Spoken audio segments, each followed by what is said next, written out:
የሩሲያና የዩክሬን ጉዳይ አሁን ላይ ደርዙ እየሰፋ አሜሪካንንም እያካተተ ነው። የሁለቱ ሀገራት ትኩሳት ወደ ሶስት ሀገራት ትኩሳትነት እየተቀየረ ነው። የአሜሪካው መሪ ትራምፕ ሁለት የኒኩሌር ሰርጓጅ መርከቦችን ወደ ሩሲያ አስጠግተዋል። ዩክሬን በበኩሏ ከነ አሜሪካ በሚሰጧት ረጅም ርቀት ሚሳኤሎች ሩሲያ ላይ ብልጭ ድርግም የሆነ ጥቃትን እየፈጸመች ነው። ባለፉት ቀናት በሩሲያ የነዳጅ ማጣሪያዎች ላይ የፈጸመቻቸው ጥቃቶች ግን ኮትሮ ከፍ ያለ ነው ተብሏል። በዚህም ፑቲንና ሩሲያ ክፉኛ ተቆጥተዋል። ሰፊ ማጥቃት ዘመቻም ጀምረዋል። ጦርነቱ ከተጀመረ ወዲህ ለመጀመሪያ ጊዜም ሎዛቮ የተሰኘችውን ትልቅ ከተማ እንዳትሆን አድርገው ደብድበዋል። አሁንም ከገባችበት አጣብቂኝ ፋታ ያላገኘችው ዩክሬን እጅግ ግዙፍ የሆነውንና ከባድ ውድመት የሚያደርሰውን ቶማሃውክ የተሰኘውን ሚሳኤል አሜሪካ ትሰጣት ዘንድ ዜሌንስኪ ተማጽነዋል። ዶናልድ ትራምፕ ግን እስካሁን ሚሳኤሉን ለመስጠት አመንትተዋል።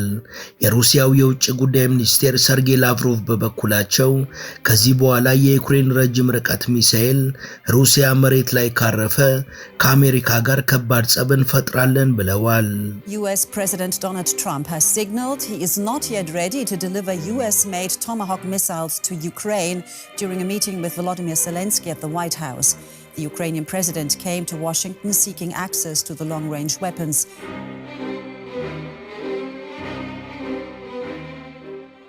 ሰላም ጤና ይስጥልን።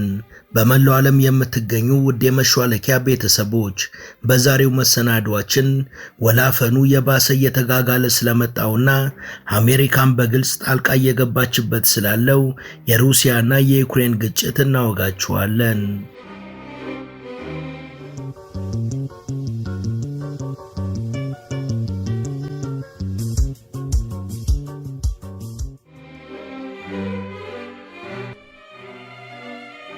ዩክሬን ቅዳሜ ለእሁድ አጥቢያ በሩሲያ ሳማራ ግዛት በፈጸመችው የድሮን ጥቃት የሩሲያ የነዳጅ ማጣሪያዎችን አውድም ያለው ብላለች። የነዳጅ ማጣሪያው በዓለማችን ግዙፍ ከሚባሉ ተርታ የሚመደብ ሲሆን የዩክሬን ጦር በቴሌግራም ገጹ ያሰራጨውን መግለጫ ጠቅሶ አሶሺየትድ ፕሬስ እንደዘገበው የድሮን ጥቃቱን ተከትሎ በኡረምበርግ የነዳጅ ማጣሪያ ላይ ከፍተኛ ፍንዳታና ቃጠሎ ተከስቷል። Another Russian refinery is burning amid warnings that Moscow is facing a crunch point, which means attacks on Ukraine and sabotage in Europe will likely get worse before they get better. እስካሁን ስለደረሰው ውድመት ከዩክሬን በኩል የተሰጠ ዝርዝር መረጃ የለም። የነዳጅ ማጣሪያው በዓመት 45 ቢሊዮን ኪዩቢክ ሜትር ድፍድፍ ነዳጅ የማጣራት አቅም ያለው ሲሆን በግዝፈቱ በዓለም ላይ ካሉ የነዳጅ ማጣሪያዎች አንዱ ነው ተብሏል። የዩክሬን ጦር በማጣሪያው ላይ ከፍተኛ ጉዳት መድረሱንና ከባድ የእሳት ቃጠሎ መፈጠሩን ቢያስታውቅም የሩሲያ መንግስት የአካባቢው አስተዳዳሪ ዩቭጌኒ ሶልትሴቭ ግን ጥቃቱን መፈጸሙን አምነው ጥቃቱ በዋናው ማጣሪያ ላይ ሳይሆን በሌሎች አካሎች ላይ የተፈጸመና የተወሰነ የሥራ ክፍተትንም የፈጠረ እንደሆነ ገልጸዋል።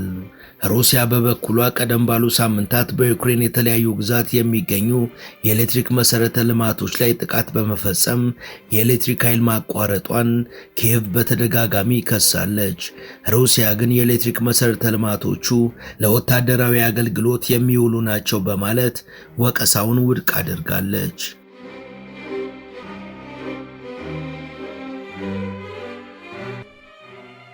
ኦሬንቡርግ የነዳጅ ማቀነባበሪያ ተቋም በዓመት ከ37.5 እስከ 45 ቢሊዮን ኪዩቢክ ሜትር ጋዝ የማቀነባበር አቅም ያለው ሲሆን በዓለም ትልቁ ከሚባሉት ጋዝ ማቀነባበሪያዎች ተርታም ይመደባል።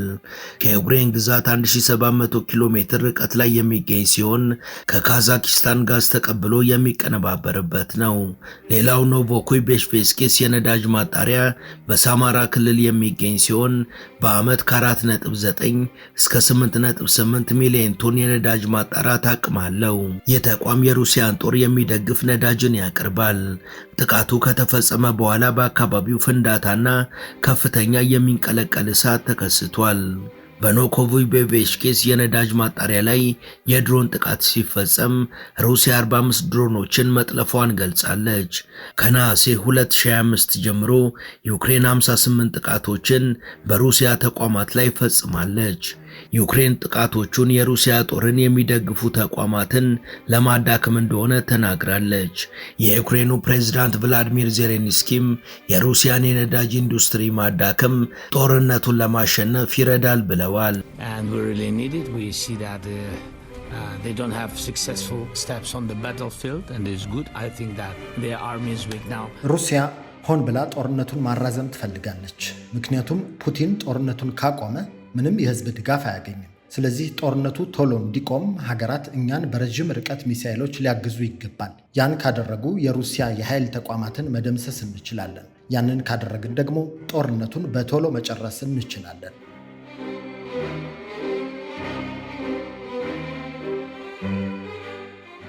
ሩሲያ ግን ጉዳቱ ቀላል መሆኑን የገለጸች ሲሆን በዩክሬን የኤሌክትሪክ መሰረተ ልማት ላይ ከባድ የሚባሉ ጥቃቶችን መፈጸሟንም ቀጥላለች። ባለፈው ሳምንት በዩክሬን የኤሌክትሪክ ተቋም ላይ በፈጸመችው ጥቃት በሺዎች የሚቆጠሩ ሰዎች የኤሌክትሪክ አገልግሎት ተቋርጦባቸዋል። ሩሲያ እነዚህ የኤሌክትሪክ ተቋማት በሚስጥር ወታደራዊ አገልግሎት እንደሚሰጡ ትናገራለች። አሁን ላይ ሁለቱ ወገኖች የኃይል መሰረተ ልማትን ኢላማቸው አድርገዋል። በቅዳሜ ሌሊቱ የሩሲያ የነዳጅ ማጣሪያ ጥቃት ውስጥ ደግሞ የስለላ መረጃ ድጋፍን ለዩክሬን አድርጋለች በሚል የአሜሪካ ስምም እየተነሳ ይገኛል። ፋይናንሻል ታይምስ አሜሪካ ቢያንስ ከጁላይ 1 ጀምሮ ዩክሬንን በረጅም ርቀት ጥቃቶች ዘመቻ እየደገፈች እንደሆነ ዘግቧል። ሌሎች አጋሮችም ይህን ዘመቻ ለጊዜው እየደገፉ እንደሆነ ምልክቶች ነበሩ። ነገር ግን ኤፍቲ የተባለው የሚዲያ ተቋም እንደዘገበው ከሆነ አሜሪካ ዩክሬንን በኢላማዎች ምርጫና በበረራ መንገዶች ምርጫ እየረዳች እንደሆነ፣ ይህም የሩሲያ ኤሌክትሮኒክ ጦርነትና የአየር መከላከያዎችን ለማዳከም ጥቃቶቹ የበለጠ ውጤታማ እንዲሆኑ ለማድረግ ታስቦ እንደሆነ ሚዲያው ዘግቧል።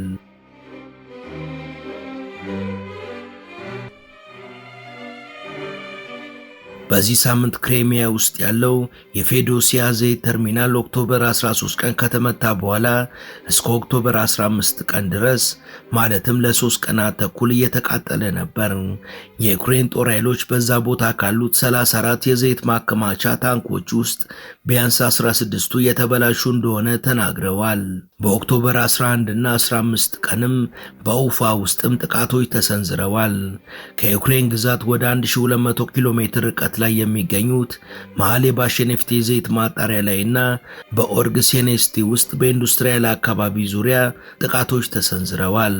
በቅርቡ በሩሲያ ጦር በተያዘው ዶንቴስክ ውስጥም በሲግማ የገበያ ማዕከል ላይ ጥቃት ደርሷል። ዩክሬን እንደተናገረችው ከሆነ የሩሲያ ወታደሮች በዶንቴስክ ውስጥ ድሮኖችን ለማከማቸትና ለመገንባት የምትጠቀምበት ቦታ ነበር የተመታው። የአሜሪካው ፕሬዝዳንት ዶናልድ ትራምፕ ለዩክሬን ረጅም ርቀት ተወንጫፊ ሚሳኤል ሊሰጡ እንደሚችሉ ከተናገሩ በኋላ የጦር መሳሪያ ሊያስከትል የሚችለው ውጤትም መነጋገሪያ ሆኗል። We are standing by to see Ukrainian leader Volodymyr Zelensky at the White House there to push President Trump for American-made Tomahawks. These are longer-range missiles that would give Ukraine the ability to hit deep inside of Russia.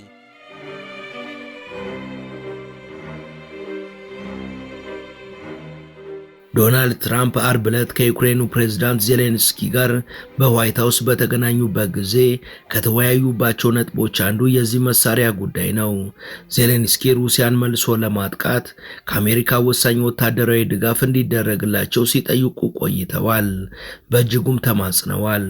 ወደ አሜሪካ ባቀኑበት ወቅትም ከትራምፕ ጋር በነበራቸው ውይይት ቶማሃውክ ሚሳኤልን በተመለከተ አዎንታዊ ምላሽ እንደሚያገኙ ጠብቀው ነበር። ባለንበት የግሪጎሮሳውያኑ ዘመን ዜሌንስኪ ወደ አሜሪካ 3 ጊዜ ተጉዘዋል። ዩክሬን በቅርቡ ዘፍላሚንጎ የተባለ የራሷን ረጅም ርቀት ተወንጫፊ ሚሳኤል መጠቀሟም ተዘግቧል። ሆኖም አሜሪካ ቶማሃውክ የተባለውን የረጅም ርቀት ሚሳኤል እንድትሰጣት ትፈልጋለች። ግና ትራምፕ ሚሳኤሉን ከመስጠት ይልቅ ሩሲያና ዩክሬን ጦርነቱን ባለበት አቁመው በንግግር መፍትሄ እንዲፈልጉ ጥሪ አቅርበዋል። ዜሌንስኪ ግን አሁንም ወሳኝ ያሉትን ሚሳኤል ከአሜሪካ ተቀብለው የመታጠቅ ተስፋ እንዳላቸው ይናገራሉ። በእርግጥ ዩክሬን ቶማሃውክ ሚሳኤልን ያለ ምክንያት አልፈለገችም። ውድ የመሿለኪያ ቤተሰቦች ተረካችንን እዚህ ድረስ ከተከታተላችሁት ዝግጅታችንን እንደወደዳችሁት እርግጠኞች ነን። ከእናንተ የሚጠበቀው ቻናሉ የበለጠ እንዲያድግ አንድ ጊዜ ሰብስክራይብ ማድረግ ብቻ ነው። እናም ሰብስክራይብ እንድታደርጉ አስታውሰን ተረካችንን እንቀጥል። የሩሲያና የዩክሬን ጦርነት ከተጀመረ ጀምሮ ዩክሬን ረጅም ርቀት ተወንጫፊ ሚሳኤል እንዲሰጣት ደጋግማ ስትጠይቅ ቆይታለች። ዩክሬን በጦርነቱ የደረሰባትን ጥቃት ለመበቀልና የሩሲያን ምጣኔ ሀብት ለማዳከም የሩሲያ ከተሞችን ከሩቅ ኢላማ አድርጋ ማደባየት ትፈልጋለች። አሜሪካ ለዩክሬን የረጅም ርቀት ሚሳኤል ከሰጠች ጦርነቱ እንደሚባባስና የአሜሪካና የሩሲያ ግንኙነትም የበለጠ እንደሚበላሽ ሞስኮ አስጠንቅቃለች። ከዚህ ቀደም የተወሰኑ የቶማሃውክ ሚሳኤል አይነቶች ከአሜሪካ ለዩክሬን ተሰጥተዋል። ሚሳኤሎቹ 2500 ኪሎ ሜትር የሚወነጨፉ ስለሆኑ ወደ ሩሲያ ግዛት በቀላሉ ይደርሳሉ። ቶማሃውክ በከፍተኛ ፍጥነት የሚወነጨፍ ሲሆን ከመሬት በ10 ሜትር ከፍታ ርቀት ስለሚጓዝም በቀላሉ ማክሸፍ አይቻልም። ሚሳኤሉ ኢላማውን ሳያዛንፍ ይመታል። አቅጣጫን የመከተል ብቃቱም አስተማማኝ ነው። ቶማሃውክ የረጅም ርቀት ሚሳኤል ለዩክሬን ቢሰጥ ከየትኛው ቦታ ሊተኮስ ይችላል የሚለው ደግሞ ከባድ ጥያቄ ነው። ምክንያቱም ሚሳኤሉ የሚተኮሰው ከመርከብ ወይም ከሰርጓጅ መርከብ ነው። ዩክሬን ደግሞ ሚሳኤሉን ለመተኮስ የሚያስችል መርከብ አሁን ላይ የላትም። አሜሪካ ሚሳኤሉን ከመሬት መተኮስ የሚያስችል ማስወንጨፊያን በቅርቡ ሰርታለች። ሆኖም ግን የዩክሬን ወታደሮች ያለ በቂ ስልጠና ከመሬት መተኮስ አይችሉም። ከዚህ አንጻር የሚሳኤሉ ነገር በተጠላለፉ ነገሮች ታጅቧል። It's used for precise land strikes and can be launched from ships, submarines or the ground. There are two versions. One has a range of 2,500 kilometers and the other just over 1,500.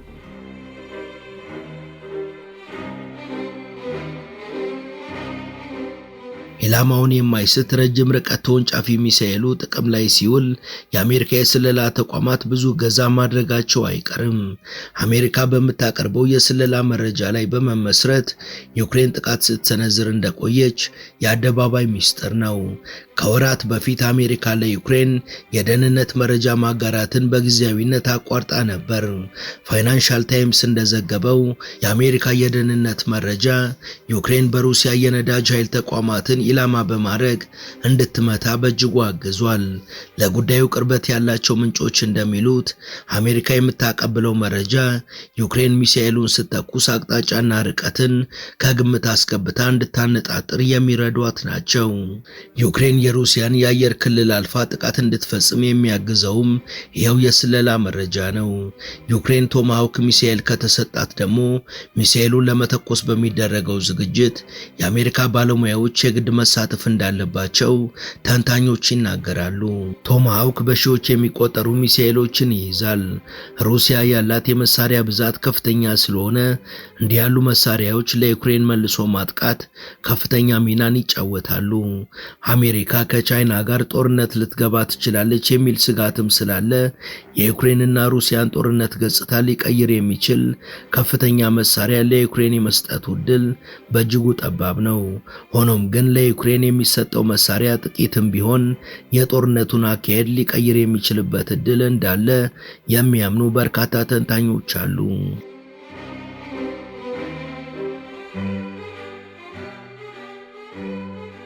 ዩክሬን የሚሰጧትን ሚሳኤሎች ከሌሎች የጦር መሳሪያዎች ጋር በማቀናጀት በጋራ ከተጠቀመቻቸው የጦርነቱን አካሄድ ሊለውጡ ይችላሉ። ሩሲያ የባህር መሳሪያዎችን ከሰው አልባ አውሮፕላን ጋር በማዋሃድ ዩክሬን ላይ ጥቃት ስትፈጽም ቆይታለች። ዩክሬን የሩሲያ ነዳጅ ማዕከላትን በትክክል ኢላማ አድርጋ በሚሳኤል መምታቷም የሩሲያ የምጣኔ ሀብት ላይ መዋዠቅ ማስከተሉ አይቀሬ ነው ተብሏል። ቶማሃውክ ከተሰጣት ደግሞ ዩክሬን መሰል ጥቃቶችን እንድታጠናክር ይረዳታል። የሁሉ አካሄድ ደግሞ ሩሲያን ክፉኛ እያስቆጣ ነው። አሁን ላይ ሩሲያ በእጅጉ አሜሪካ ላይ ያቂማለች። የሚፈጠረው አይታወቅም ብላ ነው መሰል ሰፊ የጦር ዝግጅትም እያደረገች ነው። ባለፉት ወራት ትራምፕ ሩሲያን በተመለከተ የሚሰጧቸው አስተያየቶችም ጠንካራ ሆነዋል። የሩሲያው ፕሬዝዳንት ቭላዲሚር ፑቲን የተኩስ አቁሙ ላይ እንዲደረስ እየተባበሩ አይደለም ብለው ትራምፕ ፑቲንን ኮንነዋል። ለምነዋል። ጦርነቱ ካልቆመ ቶማሃውክን ለዩክሬን እንደምልክ ነግረዋለሁ። ለነገሩ ልንልክም ላንልክም እንችላለን። ሩሲያም ቶማሃውክ እንዲተኮስባት የምትፈልግ አይመስለኝም ሲሉ ዶናልድ ትራምፕ ተናግረዋል። የሩሲያው ቃል አቀባይ ዲሚትሪ ፔስኮቭ በበኩላቸው አሁን ከሁሉም አቅጣጫ ነገሮች የተካረሩ ይመስላል። ስለ ቶማሃውክ ማውራታችሁ በእጅጉ አስጊ ነውና ምላሹን ልታስቡበት ይገባል ሲሉ ለትራምፕ መልእክታቸውን ሰደዋል።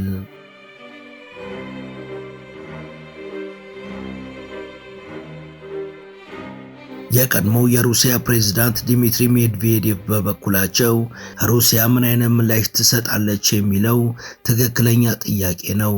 የትኛውም አይነት ሚሳኤል ከተላከ ለየትኛውም ወገን አይበጅም፣ ይህም ትራምፕን ይጨምራል ብለዋል። ሜድቬዴቭ ከቅርብ ጊዜ ወዲህ ጠንካራ ይዘት ያላቸው አስተያየቶችን በማህበራዊ ሚዲያ ላይ ያጋሩ ነው። ያለፈው ነሐሴ ላይ የሰጡት አስተያየትን ተከትሎ ትራምፕ 2 የኒውክሌር ሰርጓጅ መርከቦችን ወደ ሩሲያ ማስጠጋታቸው ይታወሳል። ዜሌንስኪና ትራምፕ ከሰሞኑን በስልክ ተወያይተዋል። የዩክሬንን የአየር መከላከያና የረጅም ርቀት ሚሳኤል ፕሮግራምን ማጠናከር የንግግራቸው ቀዳሚ ርዕሰ ጉዳይ ነበር። ኪየቭን ጨምሮ የዩክሬን ከተሞች በሩሲያ ሚሳኤሎችና ሰው አልባ አውሮፕላኖች ከፍተኛ ድብደባ ሲፈጸምባቸው ቆይተዋል። ሩሲያ የዩክሬንን የኃይል ማመንጫ ተቋማት ኢላማ አድርጋ ሰንብታለች። በተለይ ክረምት እየተቃረበ ሲመጣ የኃይል መቆራረጥ እንዲከሰት ይደረጋል። ባለፈው ወር የትራምፕ የዩክሬን ልዩ ልዑክ ኪት ኬትሎንግ እንዳሉት ፕሬዝዳንቱ በሩሲያ ላይ ጥቃቶች እንዲፈጸሙ ይሁንታን ሰጥተዋል። ልዩ ልዑኩ ከፎክስ ኒውስ ጋር ባደረጉት ቆይታ በዩክሬንና በሩሲያ ጦርነት አይመቱም የሚባሉ ቦታዎች የሉም ብለዋል።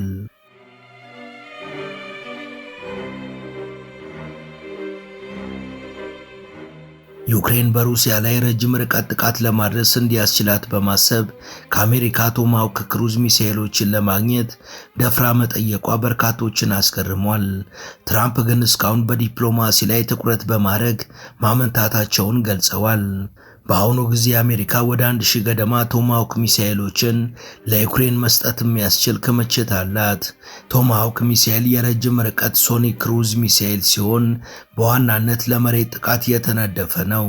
ከመርከቦች ከሰርጓጅ መርከቦችና መሬት ላይ ካሉ ማስወንጨፊያዎች ይወነጨፋል። ክብደቱ ከ1300 ኪሎ ግራም እስከ 1600 ኪሎ ግራም ሲሆን ከ5 ሜትር እስከ 6 ሜትር ከግማሽ ይረዝማል። ዲያሜትሩ ግማሽ ሜትር ሲሆን እስከ 1006 ኪሎ ሜትር እና ከዛ በላይ ርቀት መወንጨፍ ይችላል። በሰዓትም 880 ኪሎ ሜትር ይምዘገዘጋል።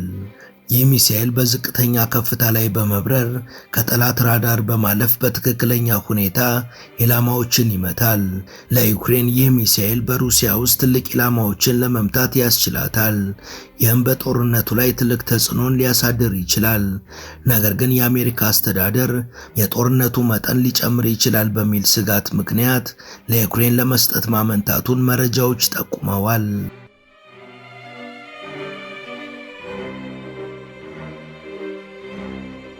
በእርግጥም ዶናልድ ትራምፕ አሁንም የሁለቱ ሀገራት ግጭት በሰላም እንዲቋጭ እንደሚፈልጉ እየተናገሩ ነው።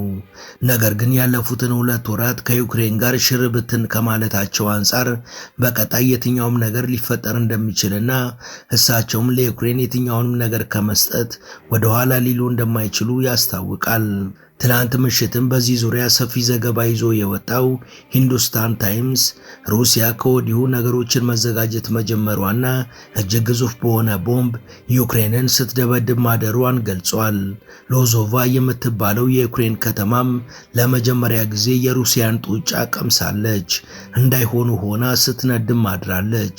የሩሲያ የውጭ ጉዳይ ሚኒስቴር ሰርጌይ ላቭሮቭም አሜሪካ መሳሪያዎችን ለዩክሬን ማስታቀፏንና እርዳታዎችን ማድረጓን እስካላቆመች ድረስ ጥቃታችን ተጠናክሮ ይቀጥላል፣ ለማንምም አንመለስም ብለዋል። If long-range missiles are going to be applied from Ukraine into Russian territory, it will also mean that they are operated by American experts, military experts. ዩክሬን ረጅም ርቀት ሚሳኤሎችን ተጠቅማ የምታጠቃን ከሆነ እነዚህ ጥቃቶች በአሜሪካውያን ባለሙያዎች መታገዛቸውና መደገፋቸው ምንም አያጠራጥርም። ይህን ደግሞ እኛ ዝም ብለን አንታገስም። ይህ ተግባር የሩሲያና የምዕራቡ ዓለምን ቁርሾ ወደ ሌላ ደረጃ የሚያሻግረውና የባሰ ነገር እንዲፈጠር የሚያደርግ ነው። ከዚህ አንጻር ሁላችሁም መጠንቀቅና ማደብ አለባችሁ።